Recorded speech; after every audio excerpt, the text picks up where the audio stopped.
দিব্যচ্ছবি সুন্দরায় তস্मै মহাপ্রেমরাস্পদায় চৈতন্য চন্দ্রায় নমস্তুতে নিত্যানন্দ নমস্তুভ্যং প্রেমানন্দপ্রদায়িনে কলৌ কল্মষনাশায় জন্মগপতয়ে নমঃ। হে কৃষ্ণ করুণা সিন্ধু দীনবন্ধু জগৎপতে গোপীশ গোপিকা কান্ত রাধা কান্ত নমস্তুতে। তপ্ত কাঞ্চন গৌরাঙ্গী রাধে বৃন্দাবনেশ্বরী বৃষভানুসুতে দেবী তং নমামি হরি প্রিয়ে। নারায়ণং নমস্কৃত্যং নরং চৈব নরোত্তমং দেবীং সরস্বতীং ব্যাসং ততো জয়মুদীরয়ে।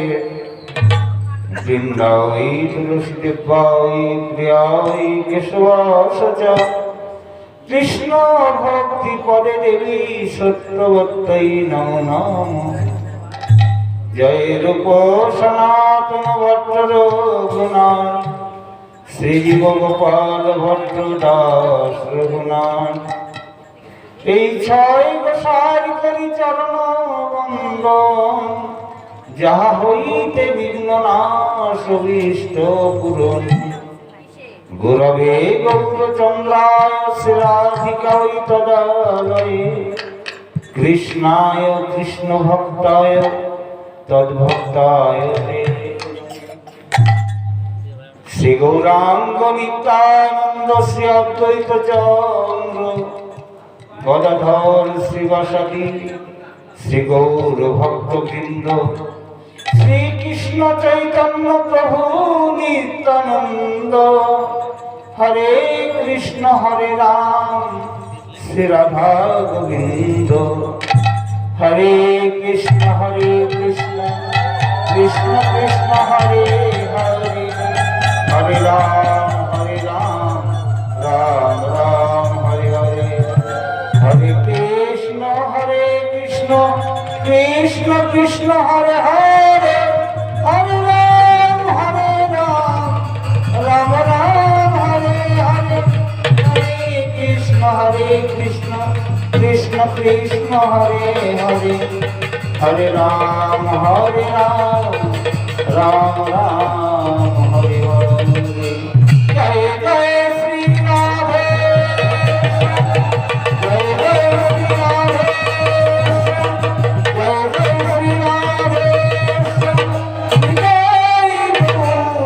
হরি হরি হরি গিরিরাজ মহারাজ কি রাধা মদন কি রাধা রাসলিলাল কি জয় জয় শ্রী রাধে।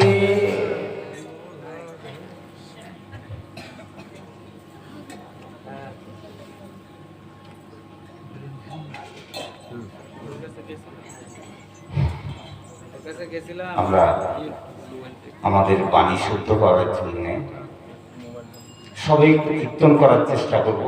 আমি করব, আপনারা পিছিয়ে পিছিয়ে করবেন যে যেভাবে পারেন।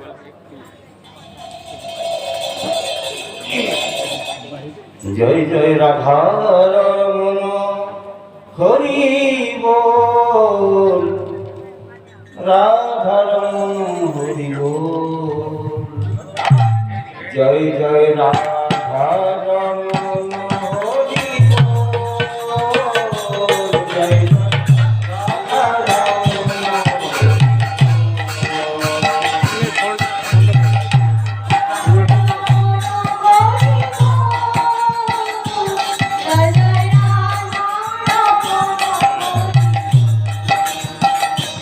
জয় জয় রাধা রমণ হরি বল। জয়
শিবাজী মহারাজ কি,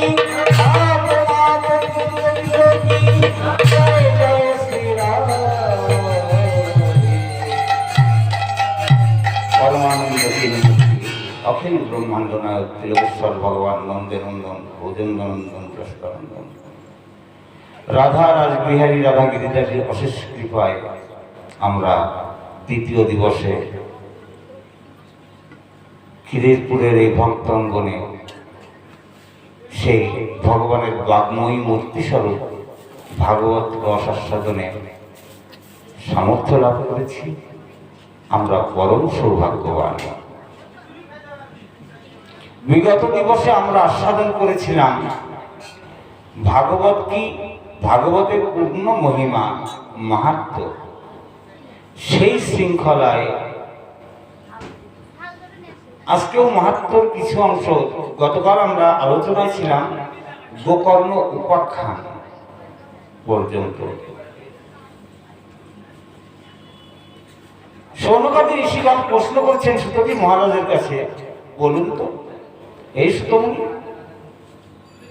পিতৃমাতৃ দোষে দোষী নন, নরকীয় দোষে দোষী এবং জীবনে কোনো সৎকর্ম করেনি সে কোনোদিন, তার কিভাবে উদ্ধার হয়? সেই ক্ষেত্রে সুতজি মহারাজ সৌনকাদি ঋষিগণকে গোকর্ণ উপাখ্যান শুনিয়েছিলেন। সেই শৃঙ্খলায় আজ দ্বিতীয় দিবসে আমরা আস্বাদন করব ভাগবত শ্রবণের বিধি। কিভাবে ভাগবত শ্রবণ করলে জীবের আত্যন্তিক কল্যাণ হয়।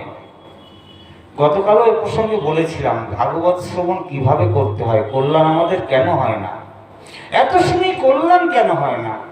তাহলে শোনার ভিতরে তারতম্য নাই, বক্তা যে বাচক পরিবেশক তার ভিতরে তারতম্য, তা হলে কল্যাণ হবে না কেন? পড়াশুনো করছি তাহলে স্মৃতিতে আসছে না, না হলে আমার টিচারের বোঝানোর ভুল, বোঝাতে পারছেন না সঠিকভাবে। সেই শৃঙ্খলায় তার কিছু বিধিবিধান বলে দিয়েছেন ভাগবত মহিমামৃত, ভাগবত মহাপুরাণের মাহাত্ম্যের এই সপ্তম অধ্যায়, ষষ্ঠ অধ্যায় ভাগবত শ্রবণের বিধি প্রসঙ্গে। সেখানে কি বলেছেন?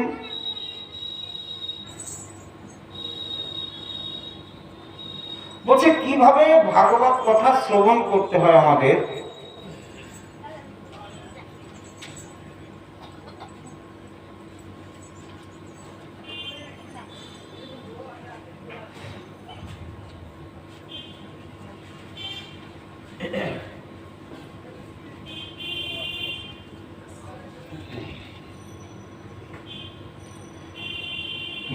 ভারত ভূমিতে যারা জন্ম নিয়েছেন, ভাগবতে বলছে যারা ভারত ভূমিতে জন্মগ্রহণ করেছেন, যারা সনাতনের সন্তান, তাদেরকে অবশ্যই তাদের জীবদ্দশায় একবার বিধিবিধান মোতাবেক এই ভাগবত মহিমামৃত করা বা করানো উচিত। এখন বলছে ভাগবত তো করাবো, এত পয়সা কোথায়? পয়সা তো নাই। তাহলে ভাগবতে কেমন খরচ? বলছে ভাগবত বলছেন ভাগবতে খরচটা কেমন? একটা কন্যা দান করতে যে খরচ তেমনি খরচ। এখন অনেকেই প্রশ্ন করতে পারেন, কন্যা দানে তো অনেক খরচ, যার সামর্থ্য আছে সে অনেক করে, যার নাই সে তো অল্পও দিয়ে দেয় না। তাহলে দেওয়ার তারতম্য, যাকে আছে সে দিচ্ছে, যার নাই সে কোন রকম দিচ্ছে শাখা সিঁদুরে।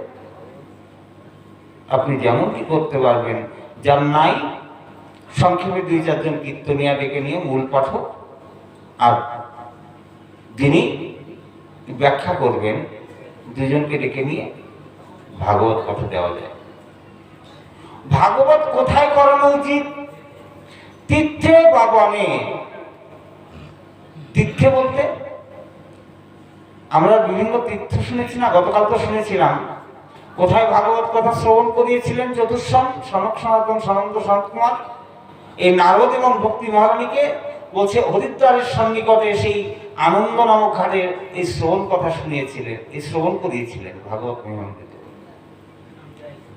তীর্থে, যে কোনো তীর্থে আপনি যদি সামর্থ্য থাকে সেখানে নিজেদের লোকজনকে নিয়ে গিয়ে পাঠক থেকে তাবু করে সেখানে করাতে পারেন। অন্যথায় বলছে বনে বাবি, তো বন বলতে আমরা কি বুঝি? একটাই বন আছে নাকি? সেটা কোন বন? বলছে শ্রীধাম বৃন্দাবন। বৃন্দাবনে, বৃন্দাবনেও আপনি ভাগবত মহিমান্বিত করতে পারেন।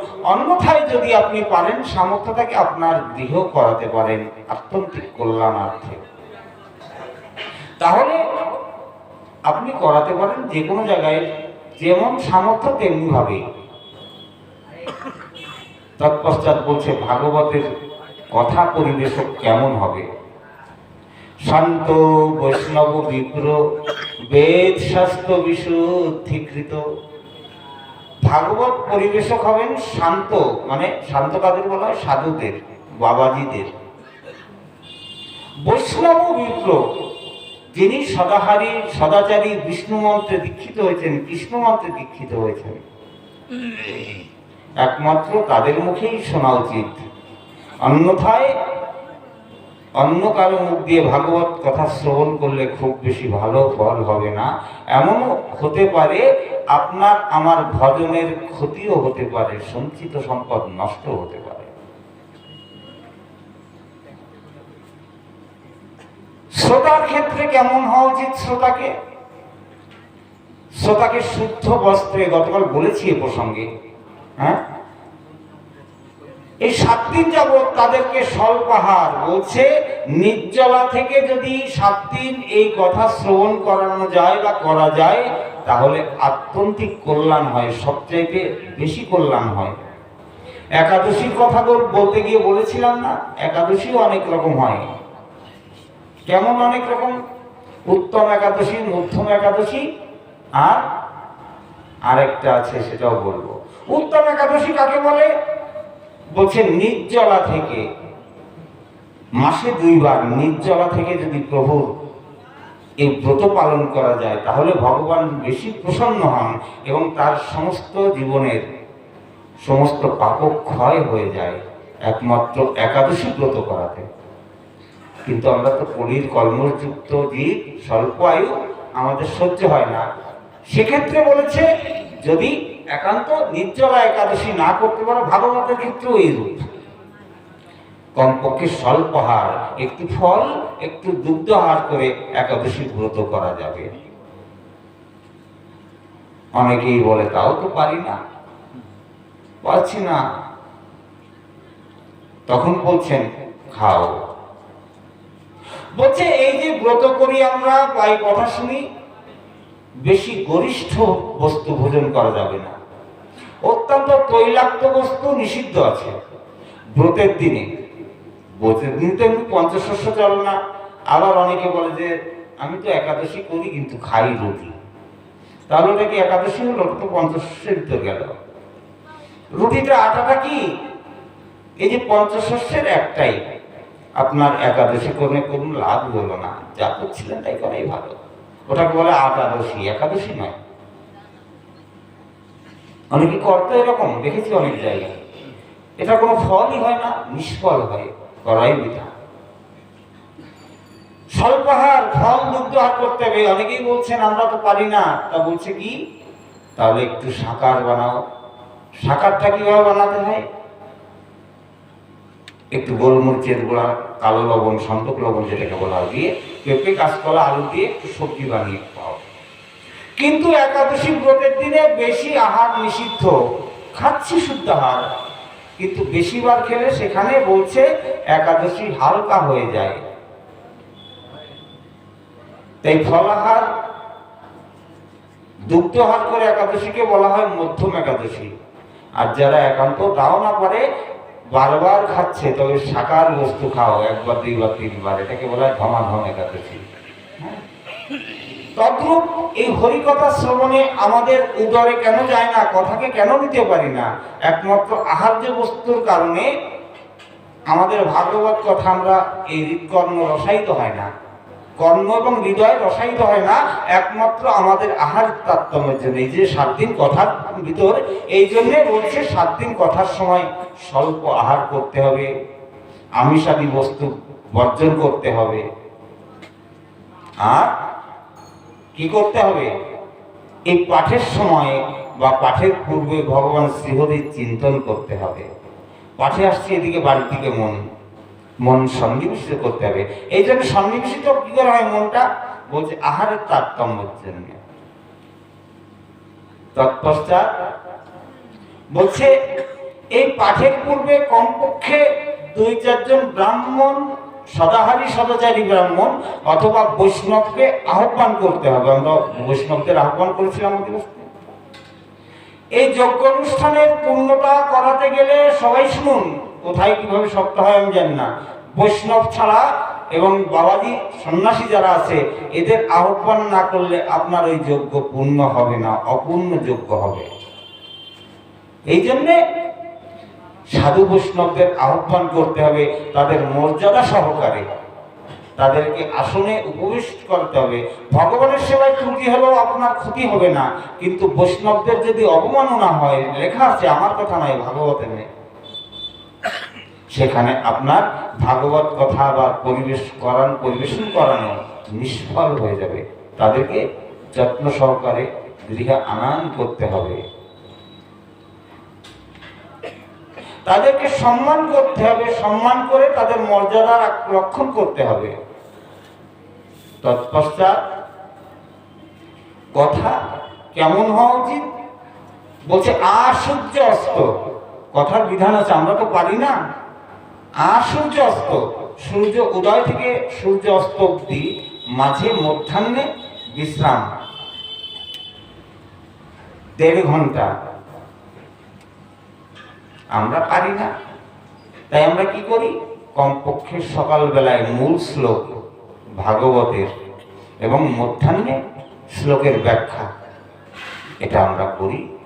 যতটুকু সামর্থ্য এই মনটাকে, প্রাণটাকে, এই পঞ্চভূত দেহটাকে ভগবানের চরণে নিবেদন করার জন্য। গোকর্ণ উপাখ্যানে বলেছেন না যে পঞ্চভৌতিক বিয়োগী কি হবে? ভগবানের সেবাই যদি না লাগলো তাহলে তো আসা যাওয়া সার হবে, কোনো কাজেই লাগবে না। তৎপশ্চাৎ গৃহকর্তা যদি হন, তাকে এই পাঠের শেষে হোম যজ্ঞ করাতে হয়, যেটাকে বলা হয় শান্তি যজ্ঞ। তা না হলে অনেকে আবার বলে যে দরকার নেই, হোম যজ্ঞের দরকার নেই। কিন্তু যদি কোনো বাবাজি, কোনো পাঠক বলেন যে হোম যজ্ঞের বিধান নাই, তাহলে তিনিও ডুবে মরছেন, অন্যকে ডুবাচ্ছেন। সপ্তাহ কথার অন্তে গৃহস্থের বাড়ি যদি হয়, সেখানে শান্তি যজ্ঞ বা হোম যজ্ঞ করাতে হয়, নাহলে সমস্ত সপ্তাহে নিষ্ফল হয়ে যায়। আর যদি কোনো মঠ মন্দিরে বা কোনো তীর্থক্ষেত্রে হয়, সেখানে ভাগবত গীতা পারায়ণ অন্তিম দিবসে গীতা 18 অধ্যায় বা চৈতন্য চরিতামৃতের 18 যে শ্লোক আছে, এগুলো পারায়ণ করাতে হয় শুদ্ধ বৈষ্ণবদের দিয়ে, ভক্তদের দিয়ে। অনেকে আছেন দরকার কি, হোমযজ্ঞের দরকার নাই, বিশাল খরচ, এটা ওটা, অর্থাৎ সবকিছুই খরচ করা হলো কিন্তু পূর্ণতা প্রাপ্ত হলো না। এই জন্য গৃহস্থের বাড়িতে সপ্তাহ কথা হলে সেখানে অবশ্যই হোমযজ্ঞ করানো উচিত, শাস্ত্রের বিধানের কথা বললাম। এই হচ্ছে সপ্তাহ বিধান। তৎপশ্চাৎ পাঠক কেমন হবে? বলছে সদাহারী সদাচারী, আহার শুদ্ধ হবে, তিনি স্বল্প ভোজী হবেন এবং তার কথায় মিষ্টত্ব থাকতে হবে এবং লোককে বোঝাতে সমর্থ হবেন। গতদিন আমাকে এখানে কেউ একজন প্রশ্ন করেছিলেন, তিনি পাঠে এসেছেন, আমি একটু কথা বলতে চাই। গতদিন একজন বাবা এখানে আমাকে প্রশ্ন করেছিলেন, কেমন? আমি ব্যাসাসন থেকে উঠে গিয়েছি, আপনারা সবাই খেয়াল করবেন, এই কথাটা আজকে বলছি, আপনারা শুনুন সবাই, হয়তো অনেকেই জানেন না। আমি তাকে একটু কষ্ট পেয়ে বলেছিলাম, আগে শিখতে হয়, গুরু গুরু করলে হবে না, সাধু সাধু করলে হবে না। দৌড়ে এসে আমার পায়ে হাত দিচ্ছে বারবার। আমি ওই বাবাটাকে বলেছিলাম, আপনি পায়ে দিচ্ছে, আমি পাটা সরিয়ে নিয়েছি। হ্যাঁ, আপনি এরকম করেন কেন? আমাকে বললেন উনি, আমি কিছু বলি নাই। আপনি এরকম করেন কেন? আপনি গুরু মানুষ। আমি বলছি, আপনি আগে জানুন পায়ে কখন কোন অবস্থায় হাত দেওয়া যায়, পায়ে হাত দেওয়ার সুফল আর পায়ে না হাত দেওয়ার সুফলটা কি, আর পায়ে হাত দেওয়ার কুফলটা কি, আর পায়ে হাত দেওয়ার সুফলটা কি। পায়ে হাত দিলেই সব হয়ে গেল, কৃপা হয়ে গেল। আমাকে বলছে আপনারা কৃপা করবেন না। তা কৃপাটা প্রাপ্ত করতে গেলে কৃপাটা কোথা থেকে আসে? হৃদয় থেকে আসবে, মন থেকে তো কৃপা করবে। তা মন থেকে যদি কৃপা না করে পায়ে হাত দিলে কখন হয়? বলছে একজন সাধুর চরণে আমি হাত দিব, আমার দেহ শুদ্ধ শৌচ আছে কিনা সেটাকে আমাকে জানতে হবে, না হলে আমার দেহের ওই অশৌচ অবস্থা সাধুর দেহে প্রবেশ করতে পারে। আমি তার কৃপা নিতে গিয়ে তাকে আরো বেশি। বৈষ্ণব সেবার বিধান আছে, এবার শুনুন, কথা তো এসে গেলে একটু বলে যাই। বলছে বৈষ্ণব সেবা যার তার অর্থে হবে না, যার আয় সৎ উপায়ে অর্জিত অর্থ ছাড়া সেই অর্থ বৈষ্ণব সেবায় লাগবে না। অসৎ উপায়ের অর্থ যদি কোনো সাধু বৈষ্ণব নিয়ে গিয়ে বৈষ্ণব সেবায় লাগায়, এখানে আসছে বিষ্ণুদাস বাবা, দিয়ে দিলাম গাদা গাদা টাকা, বিষ্ণুদাস বাবা নিয়ে লাগাচ্ছে। বিষ্ণুদাস বাবাও একবার চিন্তা করলো না যে ব্যক্তি আমাকে টাকাটা দিচ্ছে ওই টাকাটা শুদ্ধভাবে উঠছে কিনা। বিষ্ণু বাবা নিয়ে আবার বৃন্দাবনে নিয়ে সাধু সেবা দিচ্ছে রাধাকুণ্ডে। অর্থাৎ বিষ্ণু বাবা নিজেও পাপী হলো, যাদের ওই অর্থ খাওয়াচ্ছে তাদেরও পাপের ভাগই করে দিল। কৃপাটা কি করে হবে? জানতে হবে আগে। এত সহজ নয় বৈষ্ণব সেবা। ভগবানের সেবা চাইতে বড় সেবা বৈষ্ণব সেবা। এই জন্যে সৎ উপায়ে অর্জিত অর্থ, সাধুর চরণে হাত দেওয়ার দরকার নেই, অপেক্ষা করো। চরণ ধুলি নিতে গেলে অপেক্ষা করো। আপনারা এক চক্রায় গিয়েছেন? এক চক্রায় যিনি মহন্ত ছিলেন নিতাই বাড়ির প্রাপ্তি হয়েছেন, ওনার নামটা যেন কি মনে পড়ছে না। মহারাজের এখানে একবার এক বড় 108 বর্ষীয় মহাত্মা এসেছেন। মহারাজ কি করেছেন, বাবাজি মহারাজ চুপচাপ মন্দির থেকে ঠাকুরের সেবা ছেড়ে দিয়ে উনি দৌড়ে এসে প্রণাম করেছেন। তার এক ভক্ত পরবর্তী তাকে বলছে, বাবা এটা কি করলেন? মহারাজ বলছেন, আমি তো প্রতিদিন শ্যাম সুন্দরকে নিজেই দর্শন করি, কিন্তু 108 বছর বয়সী যে সাধু, ওই সাধু দর্শন তো আমার আর হবে না। ওই সাধু চলে গেলে তার দর্শন আমার আর মিলবে না। দর্শনে পবিত্র করে এই তোমার গুণ। বৈষ্ণব বন্দনা বলেছে না, হরিস্থানে অপরাধে তাই হরিনাম। ভগবানের স্থানে অপরাধ হলে সে অপরাধ খণ্ডন হবে, আবার বৈষ্ণবের চরণে অপরাধ হলে সেটা ভগবানও ক্ষমা করার সামর্থ্য রাখেন না, যদিও বৈষ্ণব ক্ষমা না করেন। বৈষ্ণব অপরাধ এত বড় খারাপ জিনিস, একেবারে ভক্তি অঙ্গ সব নিঃশেষ করে দেয়, মিলিয়ে দেয়। সাধুর চরণে মহাত্মা কি করছেন, ওই বৈষ্ণব যখন প্রসাদ প্রসাদ পেয়ে চলে যাচ্ছেন, চলে যাওয়া যে পথ দিয়ে উনি চলে গিয়েছেন, ওই বাবাজি মহারাজ ওই রাস্তার উপর দিয়ে নিজে গড়াগড়ি দিচ্ছেন ওই ধুলিতে। কেন? ওনার চরণ ধুলি তো ওখানে লেগে আছে। তা যদি চরণ ধুলি নেওয়ার দরকার হয়, তাহলে সাধু বৈষ্ণব যাওয়ার পরে ওই রস উঠায় মাথায় অঙ্গে ধারণ করো, অথবা সেখানে গড়াগড়ি দাও। ছোঁয়াছুঁয়ির কি দরকার? ছুলে তো নিজেও শেষ করলে নিজেকে, আবার সাধুকেও তো অশুদ্ধ করে দিলে। এই জন্য ফটাফট করে সাধু বৈষ্ণবের চরণে হাত দেওয়ার দরকার নাই। আমাদের বৃন্দাবনের বৈষ্ণব চূড়ামণি, হ্যাঁ, সোনার ছেলে বলা হয়, বর্ষানার সোনার ছেলে, পরম পূজ্যপাদ শ্রী শ্রী 108 বিনোদ বিহারী দাস বাবাজি মহারাজ, আমাদের জেঠু। উনি জীবদ্দশায় ওনার চরণে কাউকে হাত দিতে দেন নাই। এরা গিয়েছিল, আমি নিয়ে গিয়েছিলাম চরণ দর্শন করানোর জন্য। এদেরকে গৃহকর্তাদের নিয়ে গিয়েছিলাম। ভগবানের দর্শন বারবার হয়, সাধুর দর্শন। সকালে ভজনে বসেন আর বেলা 3টে গুহা থেকে উঠে আসেন। যোগী আদিত্যনাথ, প্রধানমন্ত্রী নরেন্দ্র মোদী, সে অপেক্ষা করতে হয় তার 3টে পর্যন্ত ভজন থেকে ওঠার পরে। প্রতি মাসে তারা একবার আসে। তাহলে সাধুর তেজ নাই কে বলেছে? অপেক্ষায় থাকতে হয় সাধু দর্শন করতে গেলে। আর সাধুর কৃপাটা ওইভাবে পাওয়া যায় না। বলুন, সাধু কিভাবে আপনাকে কৃপা করে? বলছে আপনি একটু মালা পড়ুন না, আর একটু তিলক করুন, দেখবে সাধু আপনার দিকে তাকিয়েই প্রসন্ন হয়ে যাবে। কথাটা কেউ কিছু মনে করবেন না। সাধুর দৃষ্টি পড়ে তার কিসে?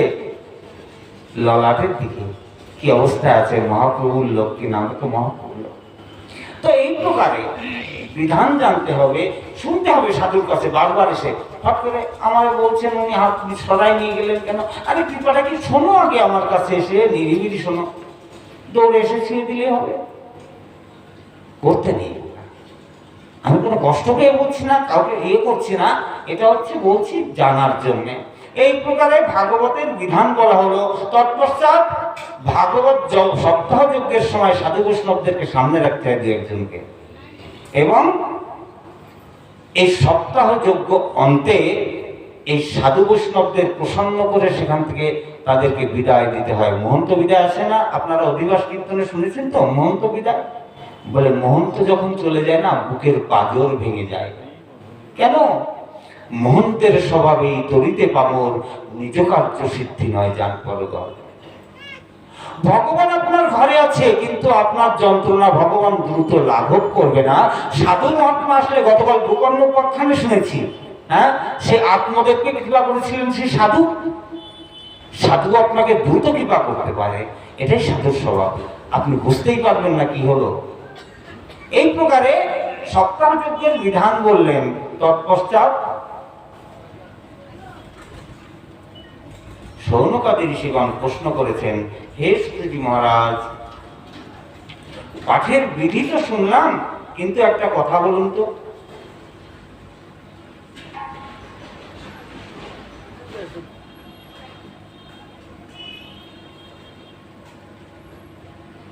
তৎপশ্চাৎ এইবার ভাগবতের সূচনা কি করে হলো? শৌনকাদি ঋষিগণের উদ্দেশ্যে শ্রীজি মহারাজ বলছেন, তাহলে আসুন আমরা ভাগবতমের সেই প্রথম স্কন্ধের, গতকাল পর্যন্ত আজকে সব এই পর্যন্ত আমরা মাহাত্ম্য শুনলাম, এখন আমরা ভাগবত, মূল ভাগবতে প্রবেশ করব। আমরা ভাগবত মহাপুরাণের প্রথম স্কন্ধের প্রথম অধ্যায়ের প্রথম শ্লোক, সবাই একটু হাত জোড় করবেন।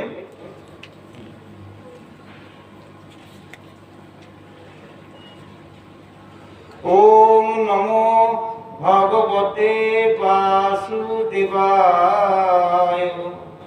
জন্মাদ্যস্য যতন্মাদিতর তদাস্তে বিজ্ঞ সরাট, তেনে ব্রহ্মবিদায় আদি কবয়ে মুচ্ছন্তি যৎশ্রয়।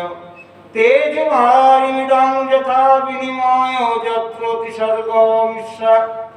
ধাম্নাস্তেন সদা নিরস্তকং সত্যং পরম ধীমহি, সত্যং পরম ধীমহি। সত্য স্বরূপ প্রথম শ্লোকে ভাগবতের সত্য স্বরূপ ভগবানের বন্দন করা হয়েছে। ভগবানকে জানতে গেলে গতদিন ওই একটা ব্যাখ্যাই করেছিলাম, সচ্চিদানন্দ রূপায় বিশ্বপ্রত্যাদিহেতবে তাপত্রায় বিনাশায় শ্রীকৃষ্ণায় বয়ং নমঃ। ভগবানকে জানতে গেলে একমাত্র সত্যের ভিতর দিয়ে জানতে হবে, সত্য স্বরূপ ভগবান। তাহলে সত্য স্বরূপ ভগবান, ভগবান কেমন? বলছে ভগবানকে জানা অত সহজ নয়। কেন? ভগবানকে তার বিভিন্ন রূপে যার যেমন ভাব, তার কাছে ভগবান তেমনি ভাবে ধরা দিয়েছেন। কে? রূপ গোস্বামী পাদের কাছে ভগবান কি? রাধা গোবিন্দ দেব। আর সনাতন গোস্বামীর কাছে রাধা মদন মোহন, হ্যাঁ, জীব গোস্বামীর কাছে রাধা দামোদর। তাহলে এত ভাবে নয়, ভগবানের এত ভাবটা যদি একজনই গ্রহণ করতে যায় তাহলে মতিভ্রম হবে, সেখানে তার ভুল হবে। তাহলে ভগবানকে জানার জন্য তার একটা স্বরূপকেই বেছে নিতে হবে, সে হলো কি? সত্য স্বরূপ ভগবান। একমাত্র যেখানেই সত্য আছে সেখানেই ভগবান আছেন। তিনি অজন্মা, জন্মরহিত। বলছে তিনি অজন্মা। আদি কবি ব্রহ্মা পর্যন্ত তাকে এখনো জানতে পারেনি। আদি কবায়ে ব্রহ্মা।